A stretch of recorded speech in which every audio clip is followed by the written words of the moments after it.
জয় গুরু। পরম প্রেমময় শ্রী শ্রী ঠাকুরের চরণে আমার ভূমিষ্ঠ প্রণাম। আর আপনাদের প্রতি প্রত্যেককে জানাই আনন্দিত জয় গুরু। আমাদের শ্রী শ্রী পিতৃদেব মানে আমাদের বড়দা কি করতে বললেন, যেটা করলে চাকরি বাকরি কোনো কিছুতেই আপনাকে আটকাতে পারবে না, কোনো কিছুতেই ঠেকাতে পারবে না। কি করতে বললেন, কি এমন করতে হবে যেটার জন্য আমরা চাকরি বলুন ব্যবসা বলুন কোনো কিছুতেই আটকাবে না, সরিয়ে সব কিছু হয়ে যাবে, তড়িয়ে হয়ে যাবে। তো কি করতে হবে আজকে এই নিয়ে আলোচনা করব। অবশ্যই ভিডিওটি শেষ পর্যন্ত দেখার অনুরোধ রইল। সকাল তখন 9টা। শ্রী শ্রী পিতৃদেব ঠাকুর বাড়ি থেকে ফিরে এসে ষোড়শী ভবনের বারান্দায় বসেছেন। কয়েকজন দর্শনার্থী তার সম্মুখে আছেন। বারান্দার সাদা পর্দাগুলো তোলা আছে। শ্রী শ্রী পিতৃদেব রোদ উপভোগ করছেন। নৃপেন্দা বাড়িতে ঢুকে প্রণাম করে দূরে দাঁড়িয়ে রয়েছেন। সরকারি অফিসের কাজে বাড়ি ফেরার কথা ছিল, কি এক কারণে থেকে গেলেন। শ্রী শ্রী পিতৃদেব নৃপেন্দাকে দেখতে পেয়ে উঁচু গলায় বললেন, বিপদ সামনে, এদিকে আয়, শোন। নৃপেন্দা এগিয়ে এসে নতজানু হয়ে করজোড়ে বসলেন। শ্রী শ্রী পিতৃদেব বললেন, শোন, আমার একটা গাড়ি চাই, গাড়ি করে দে। নৃপেন্দা বললেন, আপনার আশীর্বাদ। শ্রী শ্রী পিতৃদেব বললেন, পরম পিতার আশীর্বাদ। আমার কি আশীর্বাদ? এর দিন কত কি করে ফেলতে পারতিস। লোকে বুঝছে তুই ঝুঁকি টাকার মাল, কিন্তু করছিস তো ঠাকুরের দয়ায়। তাই ঠাকুরের দয়া না হলে কিন্তু আমরা কোনো কিছুই করতে পারি না। ঠাকুরের দয়াটা আমাদের অতি অবশ্যই লাগবে। আর তার জন্য কি করতে হবে? আমাদের নাম ধ্যান এগুলো তো করতেই হবে। যজন যাজন ইষ্টবৃত্তি সব করতে হবে নিয়মিত। আর ব্যাকুলতা ঠাকুরের জন্য যত হয় তত মঙ্গল। আমার পরিবেশের সবার, আমরা যেমন প্রিয় মানুষের জন্য আকুল হয়ে উঠি, আমাদের মনে যে আকুলতা, সেই আকুলতা যেন আমাদের ঠাকুরের প্রতি থাকে। তার প্রতি যদি সেই আকুলতা আমরা আনতে পারি তবে কিন্তু আমরা তাকে পাব। শোন, ইষ্টের কাজ ভার মনে করলে অসুবিধা, বরং চাকরি যাওয়া যদি তার ইচ্ছা হয় তাই হোক, তা মাথা পেতে নিতে হয়।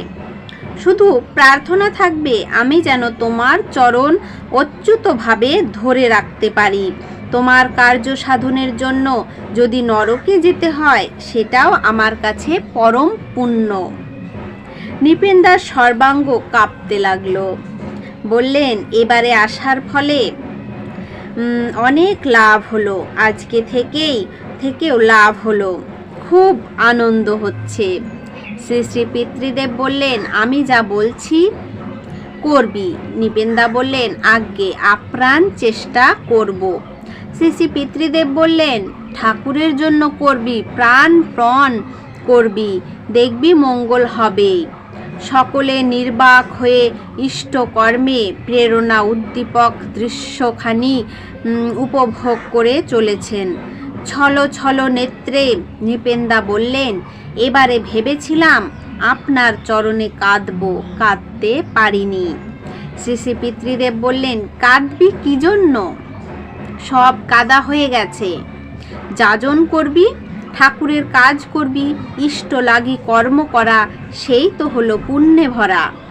ঠাকুরের কাছে প্রার্থনা করবি, যা করব তোমার জন্যই করব, আমি শুধু উপলক্ষ মাত্র। সেই জন্য নিঃশ্বাস প্রশ্বাসের সঙ্গে তার জন্য ভাবতে হয়, করতে হয়। ঠকিস না, ঠকাবি না, সব ইষ্টের জন্যই করবি। শুনেছিস তো সর্বস্বার্থের সমাধান, জানিস ইষ্ট প্রতিষ্ঠান। ইষ্টের কাজে কিসের ভয়? চাকরি বাকরি কোনো কিছুতেই তাকে কিন্তু ঠেকাতে পারবে না। ঝুঁকলি তো, বুঝলি তো।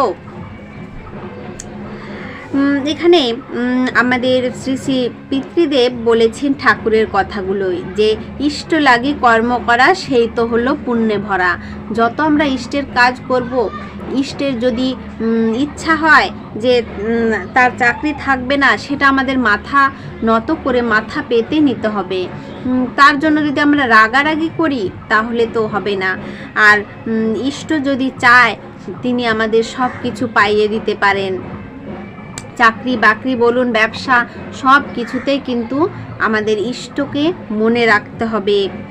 নিপেনদা নির্বাক হয়ে শুধু ঘাড় নেড়ে সম্মতি জানালেন। তাহলে আমরা নিশ্চয়ই বুঝতে পারলাম যে কি করতে হবে, কি করলে আমরা চাকরি বাকরি ব্যবসা বাণিজ্য সব কিছু তরতরিয়ে চলবে, সব কিছুতে আমাদের কোনো বাধা বিপত্তি আসবে না। এটা মাথায় রেখে কাজ করলে সব কিছুতে আমরা অবশ্যই কিন্তু সফলতা পেতে পারি। আজকের আলোচনা প্রসঙ্গ এই পর্যন্তই। জয় গুরু।